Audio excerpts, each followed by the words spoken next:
Lionel Messi ধীরে ধীরে 1000 গোলের দিকে এগিয়ে যাচ্ছেন। ক্রিস্টিয়ানো রোনালদোর মতো মুখ ফুটে বলেননি, কিন্তু তার ম্যাচ বিশ্লেষণ করলে দেখা যায় গোলের ক্ষুধা আগের চেয়ে তার আরও বেড়েছে।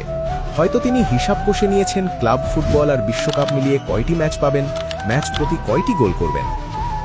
নিউ ইয়র্ক এফসির বিপক্ষে তিনি গোল পোস্টে 7টি শট নিয়েছেন, এর মধ্যে 2টি শট গোল বারে লেগেছে।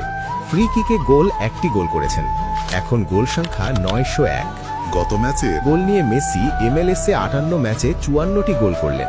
ইন্টার মায়ামির কোচ তার স্বদেশী সাবেক বার্সা সতীর্থ হাভিয়ের মাসেরানো তাকে এখন উইঙ্গার হিসাবে না খেলিয়ে স্ট্রাইকার হিসাবে খেলাচ্ছেন। 2-2 কি 4 মিলে যাচ্ছে? আর্জেন্টাইন শিবির কি মেসিকে 1000 গোলের মাইল ফলক ছুঁতে সাহায্য করছে? করাই তো স্বাভাবিক। কোনো রেকর্ডই হয়তো রোনালদোর কাছে তারা নিরাপদ মনে করছে না। সকল রেকর্ড মেসির বাড়িতেই বসবাস করুক। আসল খেলা তো বিশ্বকাপে অপেক্ষা করছে।